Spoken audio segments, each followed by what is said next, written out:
How does a nation of just 1.3 million people outdonate countries 20 times its size?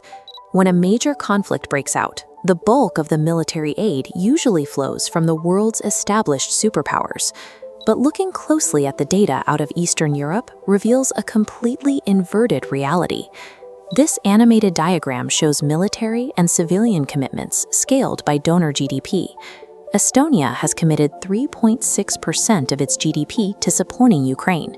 In perspective, massive economic powers like Germany contribute 0.6%, and the United States hovers near 0.32%. Tracking these geopolitical shifts is complex, which is why you need a reliable source for global defense analysis.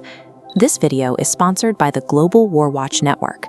Global Warwatch provides daily intelligence briefings, interactive conflict maps, and expert breakdowns of international budgets.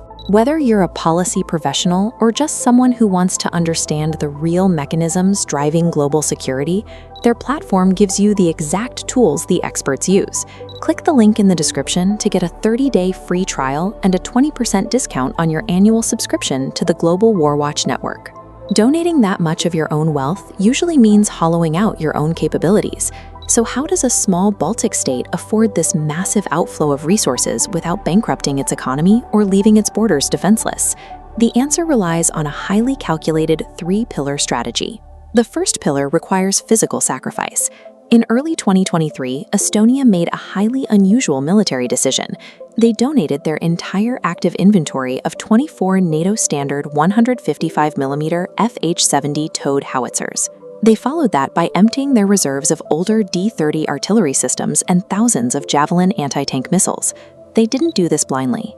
Estonian diplomats utilized a reimbursement framework called the European Peace Facility, or EPF. By designing a model where EU member states receive financial compensation based on the modern replacement value of the donated equipment, rather than the depreciated value of the old hardware, Estonia claimed hundreds of millions of euros in reimbursements. They took these reimbursed European funds and immediately reinvested them into buying state-of-the-art weaponry for their own troops. Within months, Estonia signed contracts for highly mobile HIMARS precision rocket launchers and modern Iris-T air defense systems. They paired this equipment cycle with human capital. Through Operation Interflex, Estonia deployed active duty and reserve instructors to the UK to teach basic military drills, battlefield survival, and combat medicine. To date, this multinational effort has trained 34,000 Ukrainian recruits. Shipping out their older towed artillery didn't leave Estonia disarmed. The arbitrage strategy allowed them to leapfrog an entire generation of military hardware, rapidly upgrading their own defensive posture. The second pillar addresses the non-physical battlefield. To protect critical civilian infrastructure like power grids and communication lines, Estonia spearheaded the Talon mechanism. This $300 million initiative now coordinates 14 different nations, replacing ad hoc digital aid with a systematic international marketplace that connects immediate defensive needs with global cybersecurity firms. On the military side, they co-lead the IT coalition. Estonia directly contributed millions to procure Starlink satellite communication systems and secure hardware, ensuring that frontline troops maintain unbroken connectivity under active jamming. They are also building long-term digital resilience. Using actionable intelligence gathered from attributing past cyber attacks on their own ministries to Russia's GRU military intelligence, Estonia helped design specialized training programs. In 2026, these nodules will teach 500 Ukrainian specialists how to defend against network anomalies and AI-driven phishing. By exporting their digital defense expertise and actively hunting threats inside Ukraine's networks, Estonia effectively neutralizes Russian cyber operations long before those same attacks can be directed at NATO systems. The third pillar focuses on long-term self-reliance. This chart shows Estonia's rapid acceleration in defense spending, driven largely by their domestic KILP program. By 2026, their national defense budget will peak at 5.4% of their GDP. These funds bypass the usual foreign contractors, flowing instead into the infrastructure of state-backed defense industrial parks. The Ermistu Park, for example, is specifically designed to handle military explosives and the production of short-range interceptor missiles.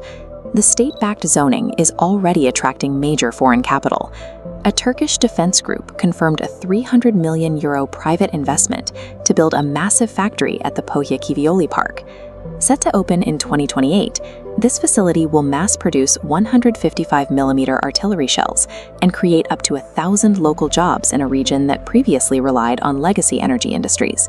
By localizing production, foreign military necessity helps foster these strategic industrial hubs, solving critical supply chain vulnerabilities while creating a new regional export economy.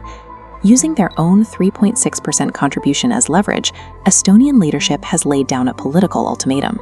Defense Minister Hanno Pevkur has challenged the entire Ramstein coalition of allied nations to legally formalize a baseline pledge, dedicate 0.25% of their respective GDPs to military aid. This chart shows the raw mathematical power of that mandate. If all member countries hit that 0.25% standard, it would collectively generate 120 billion euros annually, providing a sustainable, long-term material advantage for the war effort. The math out of Tallinn proves a specific reality about modern geopolitics. Committing massive resources to an ally's defense can be the exact mechanism used to force your own military modernization and regional industrial growth. If you want to dive deeper into the economics of global defense, hit the like button and subscribe to the channel.